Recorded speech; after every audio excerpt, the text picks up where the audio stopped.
Hey guys, it's KingIntensity and welcome to my Beast setup series for Battlefield 4. So in this series, basically what I do is I take a weapon and I try out all the accessories and all the attachments for various weapons and I see which ones work with the best with the gun. And in this episode, I'm using the AK-12. I decided to use this weapon in my very first video of this series because I know it's a gun that everybody starts off with, and it's a gun that probably people have a lot of attachments for already, and I know a lot of people use this gun, but as you see with the title of this video, I figured out a combination of accessories and different attachments that make this gun super accurate, and it's really ridiculous how accurate this gun is made with the attachments I'm going to show you guys. So without further ado, I'm going to go ahead and get started. So for the optics, I use the Cobra sight. It's a pretty good sight for close to medium range. It's a pretty decent sight. I'd suggest using it. You can switch it out if you'd like to, but for the accessory, I use a magnifier with the ×2. It's really useful if you see guys that are really far away that are just out of the mid range where you can't quite get them with a Cobra scope. And you could really easily just flip it up and take out people from a distance, which you'll see in the gameplay as well. That I'll have in a second here, but right here I have the muzzle brake.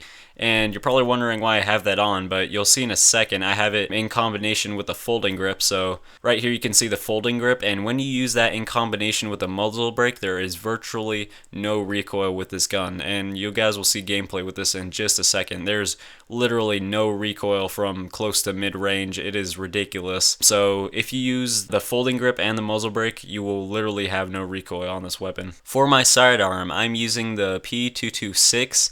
That is the very first pistol you start off with, and I feel like the best attachments for this gun is the ghost ring if you're using optics. So the ghost ring is just in general looks really awesome, and it's one of the first things you unlock for the gun.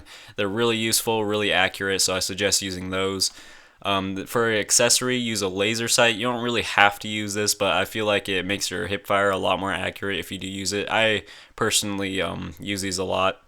And for the last thing, the barrel, I use a compensator. Now, it says in the description that if you're using an automatic pistol, this will decrease the accuracy, but since this pistol is not automatic, it does increase the stability a lot. So I really suggest this, and what it does, it decreases the side-to-side recoil, and that is something that this pistol seems to have a lot of. So using a compensator really makes this pistol really accurate, and it is actually pretty good up to a distance, which you'll see in some of the gameplay I'm about to show you guys. Alright, so now you're watching some gameplay on Lansing Dam, and I'm using the Beast setup right here. In a second I'm going to switch to my pistol and you'll see how accurate this is. So that you can see that compensator in action right there. There's a lot less side-to-side recoil on the actual gun, so a lot of the times when I run out of ammo with my primary, I switch to that weapon and it's literally just as accurate as my primary. It's pretty cool actually. Using the compensator definitely helps a lot here, and you'll see right there, you can see the accuracy at work. I mean, the accuracy is literally amazing. Right here I knife this guy. This guy's not paying attention at all, and in a second I kill two of his buddies. So right there, you can see it kills him fairly quickly actually, and you see this guy, I don't even know how far away he is, but I gun him down with my sidearm from that distance. That was pretty ridiculous. So really accurate if you use a compensator. And so I'm playing on Zavid 311 right here, and if you can get up into the spot in the middle, basically all you have to do is climb the ladder and just hop down into this one spot. But it's actually a pretty good spot. I was getting lots of kills from up here, so you can really see how accurate this gun is. And I just killed that guy flawlessly from the ladder from this spot right here, and I think I killed one of his buddies here just in a second. Yeah, that guy right there. So you can see this gun is really, really accurate, and the one thing you gotta make sure of is if you're killing people from a distance, you need to have really good firing discipline. And so what I mean by that is only shoot in small bursts, so don't go fully automatic if you see a guy at a distance. A lot of the times you'll need to burst fire to get that kill, and sometimes you need to switch to your ×2 magnifier if you are killing from a distance. So basically that's all you have to do if you want this gun to be accurate. From close to mid-range, this gun is really, really accurate, and especially with the pistol too.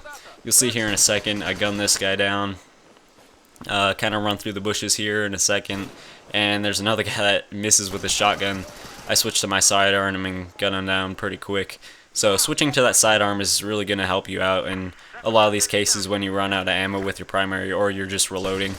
So right there, that guy was pretty good distance away and I was killing him without even using my magnifying scope. So yeah, so right here's a good example of where I do actually use that magnifying scope, and it seems to help out a lot, and it's really easy just to flip up and down, switch it out a lot.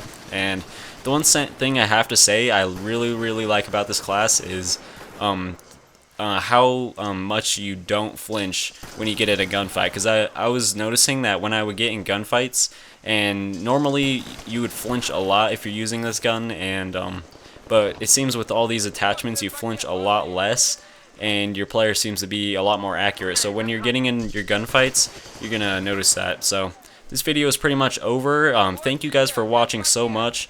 I really appreciate it. And if you aren't subscribed to my channel currently, take a consideration to subscribing. Remember to like the video if you guys enjoyed the video. Subscribe if you want to see more videos like this, and I will definitely be making more videos for the series. So I will see you guys later.